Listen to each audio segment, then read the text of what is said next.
Tá certo. Boa noite, então. Estamos iniciando mais uma palestra do ciclo aberto para balanço. Estamos comemorando, então, os 20 anos da Maria Antônia e com uma série de discussões em torno dos temas que temos trabalhado, entre eles literatura e principalmente poesia, que é o tema para o qual chamamos Antônio Cícero para conversar um pouco, né? Antônio Cícero é poeta, filósofo, ensaísta, autor dos livros de ensaios filosóficos O Mundo desde o Fim, Finalidade sem Fim e Poesia e Filosofia, assim como dos livros de poemas Guardar e Porventura e outros, né? É finalista do Prêmio Portugal Telecom com o livro Porventura. Formou-se filósofo na Inglaterra, fez pós-graduação nos Estados Unidos e passou a lecionar filosofia e lógica, faz músicas e também tem escrito poemas, como eu já falei. Aqui na Maria Antônia, para ver a ligação que temos com ele, não é? Desde 2007, ele ministrou 4 cursos, Modernidade e Contemporaneidade, A Arte do Poeta, Certa Poesia e Alguma Canção, e A Ideia e a Lira, sempre transitando, então, entre arte, filosofia, poesia e arte, no que eu quero dizer, é música também, não é? Quero dizer também que esse programa está sendo televisionado diretamente, né, com emissão direta pela IPTV USP, e depois de uma semana vocês podem rever esse programa no próprio site da Maria Antônia. Os outros 2 já gravados estão disponíveis. Se vocês quiserem acessar tanto o Moacir dos Anjos como o Paulo Mendes, já estão disponíveis no site. As próximas palestras, no dia 10 de outubro, Franklin Leopoldo, que é interessante, não é? Porque vai falar de filosofia, é uma conversa muito interessante entre ele e o Antônio Cícero, não é? E o tema do Franklin, no dia 10, daqui 15 dias exatamente, é a filosofia no centro, respondendo interrogações. No dia 25 de outubro, teremos o Lorenzo Mami falando sobre o fim do disco e a música de hoje. Eu só quero avisar que vai ser uma sexta-feira, excepcionalmente, porque o Lorenzo dá aula às quintas-feiras, tá? Depois, 7 de novembro, Manuel da Costa Pinto, A Ascensão da Leitura. 21 de novembro, Nuno Ramos, A Cena da Arte Contemporânea no Brasil. E dia 5 de dezembro, Ismael Xavier, O Cinema e a Nova Configuração das Tecnologias de Imagem e Som. Quero lembrar como a estrutura desse encontro, no final da fala do Antônio Cícero, o João Bandeira, que é nosso curador de artes visuais aqui do Maria Antônia, é também autor, é poeta e autor de Princípio de Poesia e Rente, e tem mais um livro a sair no Prelo, né, para o ano que vem. O João Bandeira vai começar a série de perguntas e dirigir, então, fazer a mediação das perguntas na segunda parte, logo após a palestra. E quero só, para esquentar e para colocar um pouco, não é? Qual o diapasão do Antônio Cícero nessa conversa que a gente quer fazer essa avaliação dos 20 anos. Ele escreve nesse livro, que ele Poesia e Filosofia, ele escreve o seguinte: parece-me que uma das poucas ocasiões em que conseguimos romper a cadeia utilitária cotidiana é quando, concedendo a um poema a concentração por ele solicitada, permitimos que nosso tempo seja regido pelo poema. Configura-se, então, um tempo livre, isto é, um tempo que já não se encontra determinado pelo princípio do desempenho. Afinal, a rigor, o poema não serve para nada. Ou bem a leitura de um poema recompensa a si própria, isto é, vale por si, ou bem ela não vale absolutamente nada. É um pouco disso, não é? Dessa trajetória do poema sem serventia, e por isso que ele tem serventia, é que a gente quer ouvir um pouco Antônio Cícero. Obrigado, então. Até já. Boa noite. Agradeço as palavras da Tânia Rivet. Está ligado? Tá? Vocês estão ouvindo? E para mim é uma É um prazer enorme, uma grande honra estar aqui de volta ao Maria Antônia, exatamente para essa comemoração desses 20 anos. Bom, eu devo dizer que é muito mais difícil falar da poesia e da poética do Brasil nos últimos 20 anos do que seria falar da poesia e da poética dos modernistas brasileiros, isto é, do Brasil de 100 anos atrás, ou da poesia e da poética de Homero, isto é, da Grécia de 2.800 anos atrás.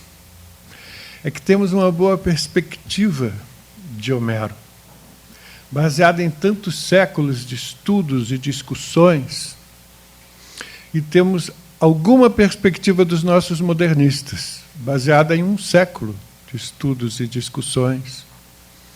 Mas, como vivemos exatamente nesses últimos 20 anos, não podemos ter em perspectiva os estudos, e os estudos e as discussões são apenas incipientes sobre os poetas que atuam hoje.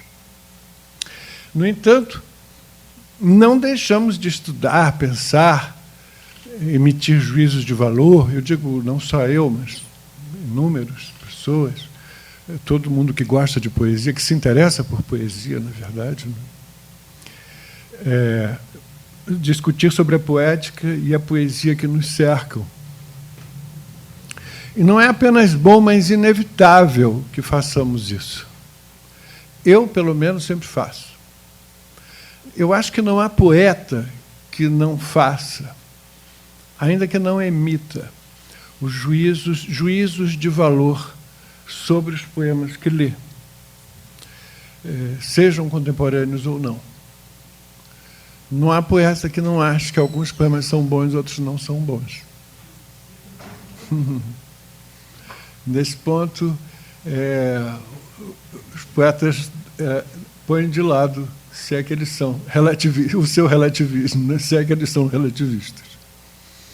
Há, para mim, coisas boas e coisas ruins na produção poética dos nossos dias.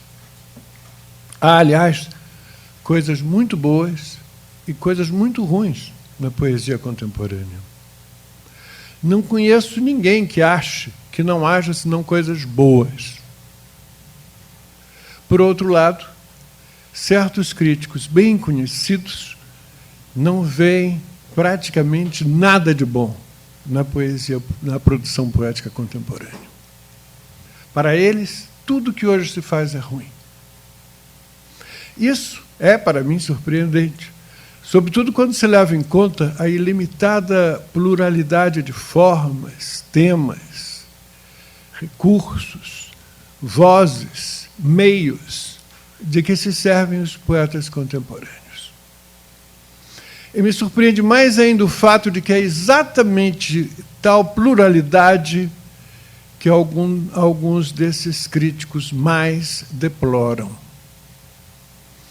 E talvez a coisa mais surpreendente de todas seja o fato de que a maior parte dos críticos da poesia contemporânea a que estou me referindo não rejeita a pluralidade contemporânea em nome da defesa, digamos, do monopólio da legitimidade estética das formas poéticas tradicionais, como fazia, por exemplo, o poeta Bruno Tolentino. Longe disso. O que os críticos a que me refiro pensam, de um modo ou de outro, é que a pluralidade formal resulta de uma espécie de pós-modernismo irresponsável, em que os poetas não reconhecem as formas poéticas do passado como pertencentes ou correspondentes ao contexto histórico em que surgiram, nem sejam capazes de produzir formas efetivamente correspondentes à sua própria época, quer dizer, à nossa época. Assim, segundo esse modo de pensar, os poetas adotam uma atitude, por assim dizer, passiva e consumista em relação ao legado tanto da tradição antiga quanto da época em que vivem. A causa de tal pós-modernismo irresponsável é, segundo, por exemplo, Yumna Maria Simon, que, cito ela, como não há mais nacionalismo nem utopias à vista, o princípio de atualização artística chega ao fim, e com isso se esvai a potência do novo. Em outros textos sobre o mesmo assunto, ela lamenta que, desse modo, tenham-se recalcado as questões de dependência, o debate político sobre a hegemonia cultural e o subdesenvolvimento como problemas estético-políticos. Eis um diagnóstico feito por alguém que, se recusando a reconhecer qualquer autonomia à poesia ou à arte em geral, considera-as mero epifenômenos em relação à economia ou política. Ora, esse diagnóstico me parece inteiramente irrelevante, uma vez que, como creio já haver mostrado em diferentes artigos e ensaios, a pluralidade poética contemporânea, longe de ser efeito de qualquer movimento pós-modernista, constitui, ao contrário, a plena realização da modernidade no campo da poesia. Em resumo, eu penso o seguinte: pode-se dizer que tanto as culturas pré-modernas quanto o mundo incipientemente moderno haviam fetichizado, isto é, atribuído imaginariamente poderes mágicos a determinadas formas poéticas, tais como a métrica, o verso e certas formas fixas, convencidos de que fora delas não era possível produzirem-se fenômenos de verdade. Aí, de maneira geral, era muito comum se pensar, de fato, que não havia poesia fora da métrica, ou fora do verso. De maneira geral, as vanguardas modernas, ao realizarem obras que, ao longo do tempo, foram reconhecidas como efetivamente poéticas, apesar de não se conformarem às tais formas fetichizadas, fizeram duas coisas extremamente importantes. Em primeiro lugar, elas revelaram, a menos com manifestos que fizeram do que com os poemas que fizeram, novos caminhos positivos para a poesia. O exemplo clássico disso é o Un coup de dé, do Mallarmé, que mostrou a possibilidade do uso de todo o espaço gráfico como campo de manifestação do poema. E não apenas o verso, mas todo o espaço gráfico como campo de manifestação, a constelação, como se dizia, não é, de palavras. Então, num certo sentido, isso abriu o caminho, por exemplo, para o concretismo. Em segundo lugar, ao produzir poemas que manifestam formas e empregam meios que rompem com as formas e os meios tradicionais da poesia, as vanguardas mostram, de uma vez por todas, o caráter acidental e não essencial desses meios e formas tradicionais. Ao fazer isso, elas desfetichizam tais meios e formas. Sabemos hoje que um poema não precisa, por exemplo, contar qualquer história, isto é, qualquer mito, nem ter tema elevado, digamos assim, entre aspas, nem empregar vocabulário nobre, nem usar formas tradicionais, nem obedecer a qualquer esquema métrico, nem ser composto de versos, nem ser rimado, nem ser rítmico, nem ser discursivo. Contudo, fazia parte da retórica também dessas vanguardas falar de destruição, de morte e de fim. Elas se vangloriavam de ter causado a destruição, a morte ou o fim do verso, da rima, do tema, da métrica, etc. O fato é que, se tradicionalmente as formas convencionais haviam sido tomadas como as únicas admissíveis na poesia, os poetas vanguardistas passaram a tomá-las como as únicas formas inadmissíveis, verdadeiros tabus da poesia. Nesse sentido, pode-se dizer que, no fundo, eles não desfetichizaram totalmente tais formas, mas apenas inverteram o valor do fetiche. Com o tempo, porém, tendo aparecido poemas modernos e de grande qualidade, que empregavam as formas tabuizadas, tais como sonetos. Eu lembro, por exemplo, os que aparecem no livro Claro Enigma, de Carlos Drummond de Andrade, que, aliás, havia sido um poeta vanguardista, e que são poemas absolutamente admiráveis, extraordinários mesmo, alguns sonetos do Drummond. Então, com isso, desmoralizou-se também esse fetiche negativo.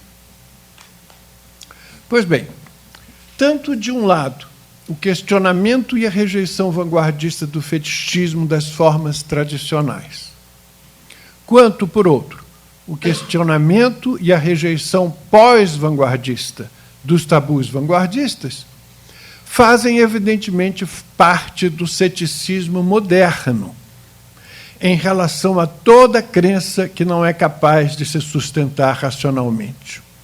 A época moderna, dizia Kant, é a época da crítica. É a crítica racional, a que tudo deve submeter-se. E aquilo que não se submete à crítica racional já não é levado a sério. Bem, por isso, eu afirmo que constitui um inevitável resultado da plena realização da modernidade e da racionalidade, no campo da poética, a consciência de que não há formas experimentais ou tradicionais que sejam, em princípio, incompatíveis com a produção de um poema. Mas voltemos aos inimigos da pluralidade poética contemporânea. A já citada Yumna Maria Simon lamenta que as formas poéticas tenham deixado de ser valores que cobrem adesão, a palavra dela, adesão à experiência histórica de sua época. Tais textos incorre exatamente esse texto que eu acabo de citar, essa ideia de que é preciso haver adesão à experiência histórica, ocorre exatamente no fetichismo formal, de que já se livraram quase todos os poetas contemporâneos. O fato é que as formas poéticas jamais cobraram adesão nenhuma. Um soneto, por exemplo, que é o objeto, digamos assim, mais fetichizado, mais desfetichizado, enfim, o soneto é uma coisa para Petrarca, outra completamente diferente para Ronsard, outra completamente diferente para Gongora e outra completamente diferente para Shakespeare. Basta ler os sonetos que cada um deles escreveu para ver que não tem nada a ver um com o outro, na verdade. Cada um deles pertence ao poeta e à época em que foi feito, embora também transcendam essa época, porque cada um deles é lido por nós hoje com imensa satisfação. Eu posso dizer até que talvez com tanta satisfação quanto lia um contemporâneo deles. Então, na verdade, a situação é bem... Ao mesmo tempo, a gente pode dizer, nos dias de hoje, ou pelo menos do século XX para cá, que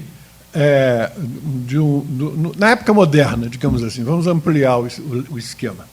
Na época moderna, que um soneto de Baudelaire é completamente diferente de um soneto de Mallarmé, que não tem nada a ver com um soneto de Mário de Andrade, nada, absolutamente nenhum deles a ver com o soneto de Drummond, entendeu? Ou com um soneto de um poeta contemporâneo nosso, que é o Paulo Henriques Brito. Ou com um soneto, por exemplo, de Nelson Acha. o soneto de cada um deles tem a ver com eles, com a época em que foi feita, mas de maneira nenhuma com os sonetos dos seus antecessores. Quer dizer, exceto no fato de que são sonetos, são todos eles sonetos. A verdade é que em cada poema tudo é conteúdo e tudo é forma. Forma e conteúdo não se separam, são inseparáveis, indiscerníveis. E certas formas são criadas a partir de sua fusão com outras formas. Certas formas conteúdos são criadas a partir da fusão com outras formas conteúdas. É na articulação entre formas que se repetem e formas que não se repetem que se criam todos os poemas. A sintaxe do poema, seu ritmo, sua melodia, as relações paronomásticas das palavras que o compõem e as próprias palavras são formas conteúdos. Em relação a tais formas, as formas fixas, como o soneto, não possuem nenhum privilégio. Trata-se apenas de formas que foram catalogadas e nomeadas.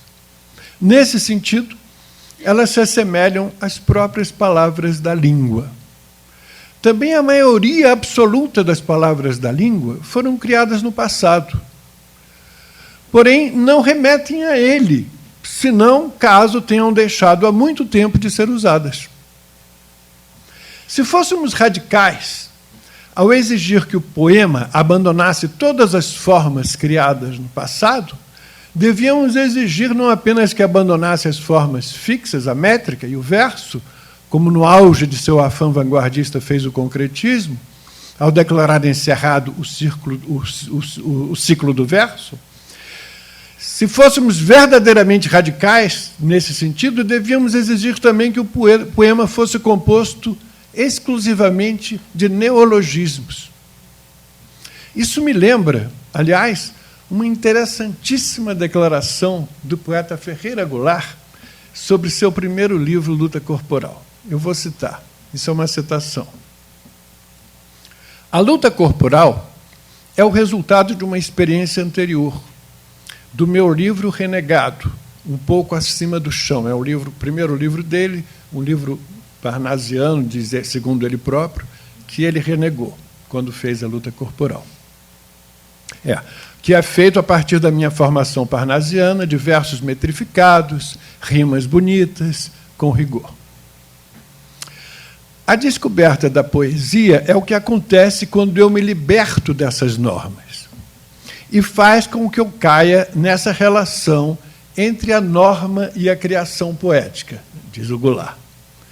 Nos meus 20 anos de idade, chego à conclusão de que a poesia que eu deveria fazer é o contrário daquela que eu fazia, que ela não deveria ter norma alguma a priori.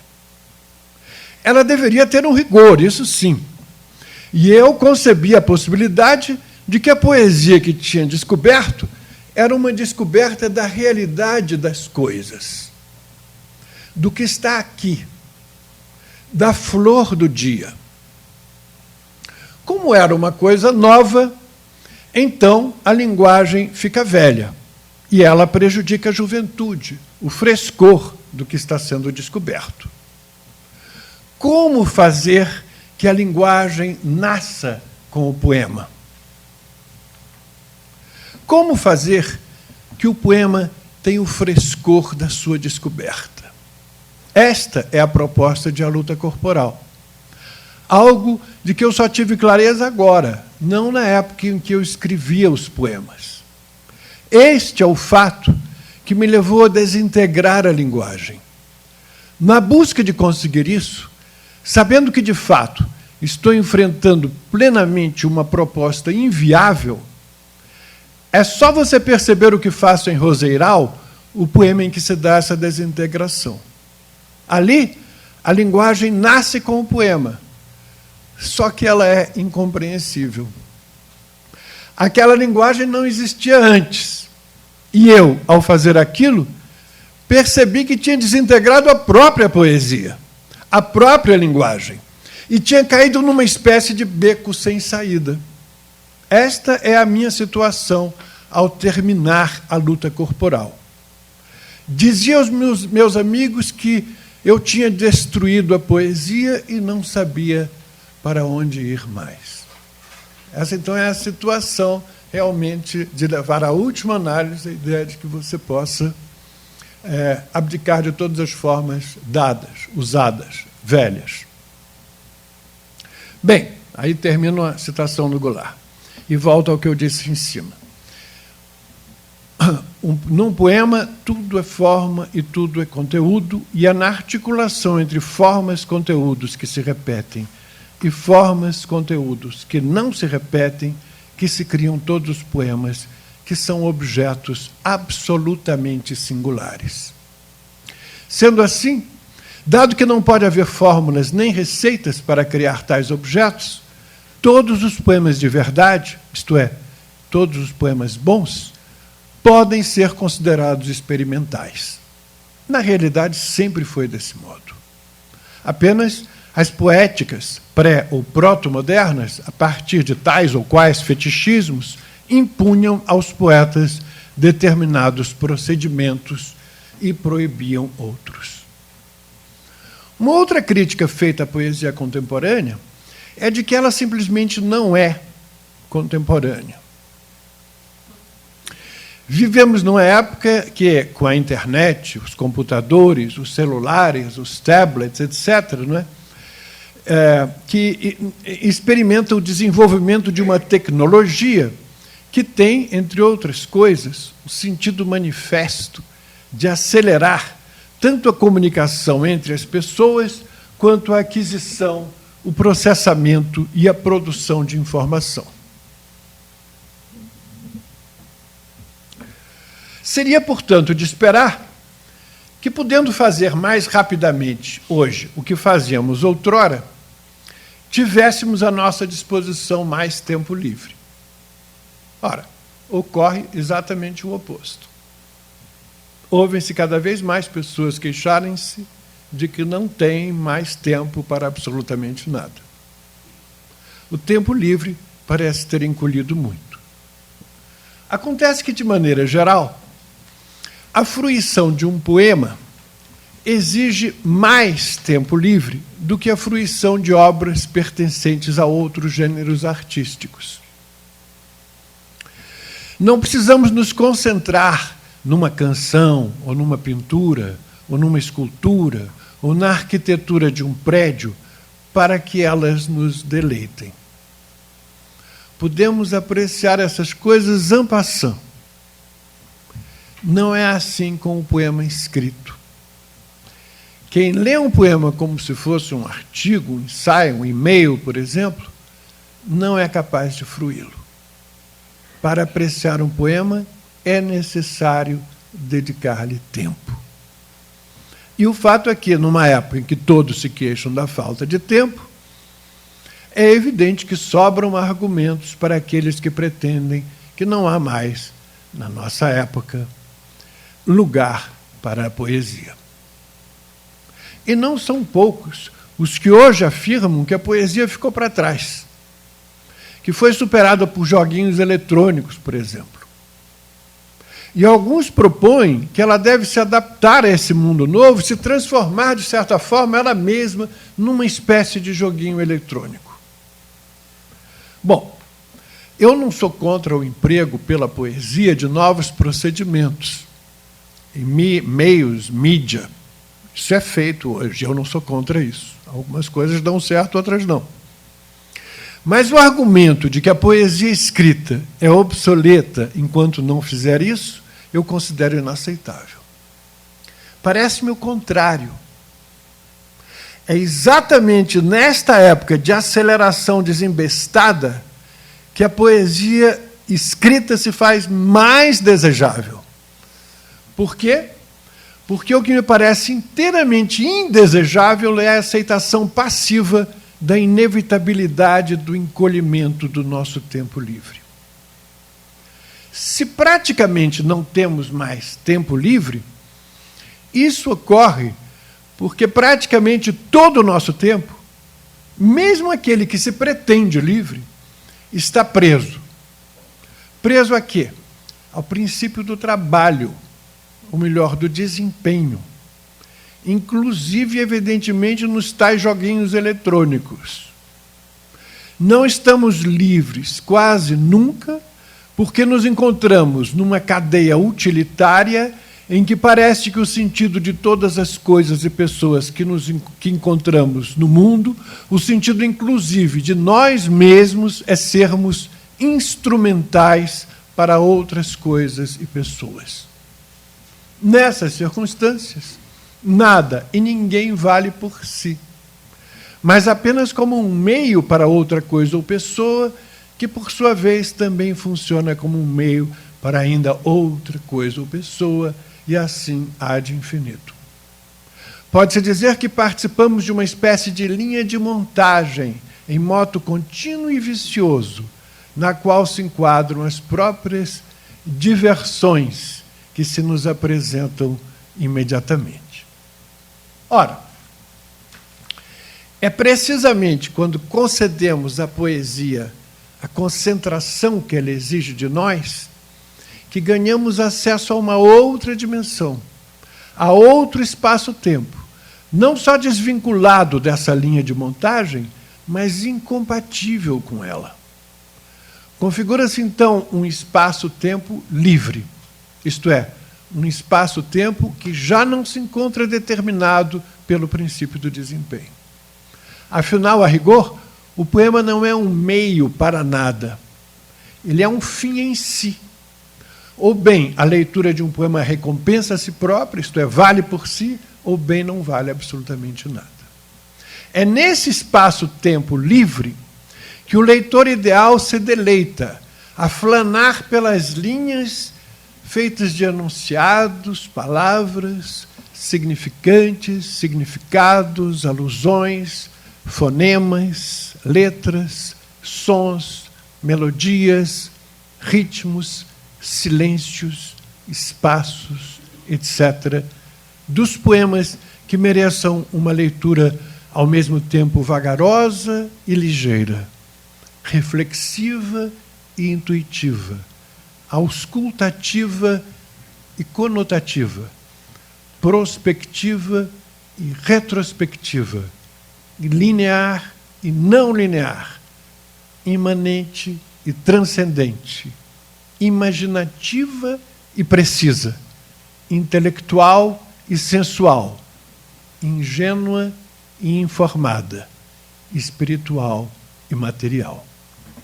Para tanto, quem realmente deseja apreciar um poema deve deixar que em seu próprio pensamento interajam e brinquem uns com os outros, no tempo que para tanto se fizer necessário, todos os recursos de que dispõe: razão, intelecto, experiência, emoção, sensibilidade, sensualidade, intuição, senso de humor, memória, cultura, crítica, etc.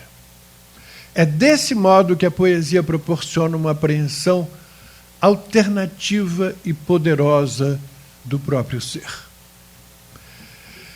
Nesse ponto, eu vou projetar um poema, a gente, é bom que pelo menos a gente tenha alguns exemplos de poemas contemporâneos que eu considere bons, não é? Vamos aqui.